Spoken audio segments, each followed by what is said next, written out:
नमस्कार दोस्तों, मैं हूं जितेंद्र दीक्षित। 4 PM महाराष्ट्र में आपका स्वागत है। दोस्तों, रविवार के दिन जो 4 राज्यों की विधानसभा चुनाव के नतीजे आए, उनमें से कांग्रेस के लिए बुरी खबर ही रही। 3 राज्यों में कांग्रेस को हार का मुंह देखना पड़ा, मध्य प्रदेश, राजस्थान और छत्तीसगढ़। राहत की बात सिर्फ तेलंगाना की रही, जहां पर की कांग्रेस की सरकार आ रही है।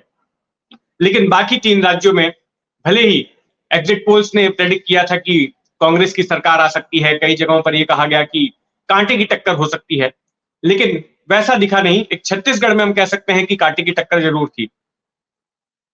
तो अब इन चुनाव नतीजों का परिणाम यह हुआ है कि कांग्रेस की बार्गेनिंग पावर जो है, एक तो इंडिया गठबंधन में कमजोर हुई है।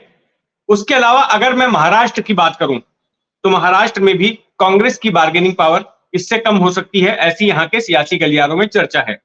देखिए, महाराष्ट्र में लोकसभा की कुल 48 सीटें हैं और महाराष्ट्र में ये चुनाव जो है 2 गठबंधनों के बीच होने वाले हैं। जो टकराव होगा वो 2 गठबंधनों के बीच होगा। एक गठबंधन है महायुति का, सत्ताधारी महायुति, जिसमें बीजेपी है, शिवसेना है एकनाथ शिंदे वाली, और अजीत पवार वाली एनसीपी है। तो एक तरफ ये, और दूसरी तरफ महाविकास आघाड़ी है, जिसमें कि कांग्रेस है, उद्धव ठाकरे वाली शिवसेना है और शरद पवार वाली एनसीपी है। तो इनके बीच में ही सीटों का बंटवारा होने वाला है। तो अगर महाविकास आघाड़ी की बात करें, तो महाविकास आघाड़ी में सीटों के बंटवारे को लेकर अब से 2-3 हफ्ते पहले उद्धव ठाकरे और शरद पवार के बीच में एक मीटिंग हुई थी शरद पवार के बंगले पर, और उसमें यह तय हुआ था कि 48 में से 22 सीटें शिवसेना ठाकरे गुट लड़ेगा और जो बाकी की 26 सीटें हैं वो एनसीपी और कांग्रेस आपस में बांटेंगे। तो ये मुलाकात सिर्फ पवार और ठाकरे के बीच में हुई थी। इसमें कांग्रेस का कोई प्रतिनिधि नहीं था। कांग्रेस को फोन पर इत्तला किया गया था कि इस तरह से चर्चा हो रही है और एक ये फॉर्मूला डिसाइड हो रहा है सीट शेयरिंग को लेकर। लेकिन कांग्रेस की ओर से तुरंत खंडन आ गया और कहा कि फिलहाल हम इस पर कुछ नहीं कहेंगे, हमें ये मंजूर है या नहीं मंजूर है, हम इंतजार करेंगे 5 राज्यों के चुनाव नतीजे आने का और उसके बाद ही हम फैसला लेंगे। दरअसल कांग्रेस को ऐसा लग रहा था कि जब चुनाव नतीजे आएंगे तो कांग्रेस को उम्मीद थी कि इन 5 राज्यों में से ज्यादातर राज्यों में कांग्रेस की ही सत्ता होगी और फिर उसके बाद कांग्रेस का बार्गेनिंग पावर बढ़ जाएगा और कांग्रेस जो है ज्यादा सीटों की मांग करेगी। दूसरी तरफ महाराष्ट्र में पिछले 1.5-2 सालों में जो कुछ भी हुआ, उसमें भी कांग्रेस अपने आप को बेहतर स्थिति में पा रही थी, एडवांटेजियस पोजीशन पे पा रही थी। पिछले साल शिवसेना में बगावत हो गई, शिवसेना 2 फाड़ हो गई, फिर इस साल एनसीपी में बगावत हो गई, एनसीपी 2 फाड़ हो गई। तो इसकी वजह से क्या हुआ कि ये जो 3 दल थे जिनको मिलाकर महाविकास आघाड़ी बनी थी, तो इन 3 दलों में जो शिवसेना सबसे बड़ा दल था वो छोटा हो गया, एनसीपी उसके बाद जो दूसरा बड़ा दल था वो छोटा हो गया, और कांग्रेस जो तीसरा दल था, जो सबसे छोटा दल था, अब वो सबसे बड़ा दल है, क्योंकि बाकी दोनों पार्टियों के विधायकों की संख्या जो है वो कम हो गई है।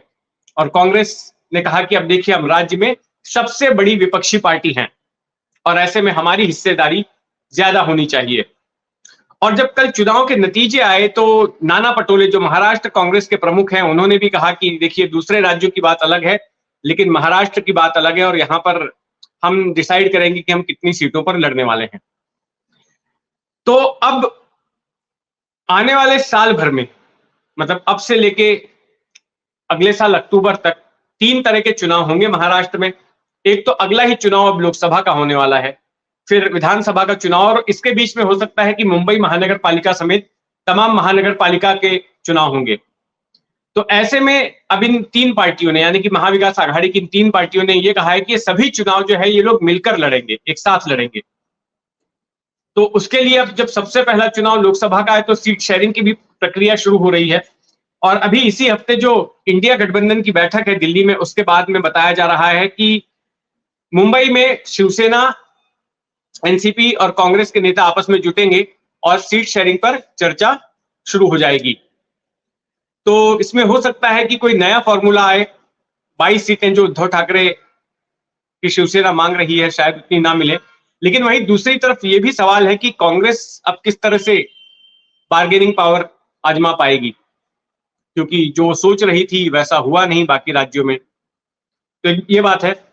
दोस्तों, अगर बीते 2-3 दशकों की बात करें तो कांग्रेस की स्थिति जो है महाराष्ट्र में वैसे अच्छी रही है, लेकिन साल 2014 के बाद से कांग्रेस की हालत खराब होनी शुरू हो गई। 80 के दशक में महाराष्ट्र में कांग्रेस की सत्ता थी। उसके बाद 90 की दशक की बात करें तो 90 के दशक में भी 1995 तक महाराष्ट्र का मुख्यमंत्री था शरद पवार, और उसके पहले सुधाकर राव नाइक 90 के दशक में ये मुख्यमंत्री थे महाराष्ट्र के। 1999 में कांग्रेस में बगावत हो गई, शरद पवार ने बगावत कर दी और अपनी अलग पार्टी एनसीपी बनाई, लेकिन इसके बावजूद भी कांग्रेस राज्य की कुर्सी पर, मुख्यमंत्री की कुर्सी पर अपना आदमी बिठाने में कामयाब रही। 1999 में एनसीपी और शिवसेना ने अलग अलग चुनाव लड़ा, लेकिन चुनाव के बाद दोनों ने गठबंधन कर लिया और फिर गठबंधन के बाद तय हुआ कि कांग्रेस का मुख्यमंत्री बनेगा और विलासराव देशमुख जो है कांग्रेस के मुख्यमंत्री बन गए।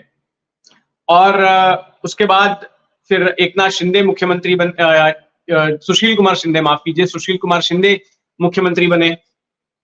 आगे जब 2008 में 26/11 का हमला हुआ तो उसके बाद विलासराव देशमुख को हटाया गया, दूसरी बार वो बने थे 2004 के चुनाव के बाद में, तो उनको जाना पड़ा। फिर उनकी जगह पर अशोक चौहान को मुख्यमंत्री बनाया गया, लेकिन अशोक चौहान जो है आदर्श बिल्डिंग घोटाले में उनका नाम आ गया।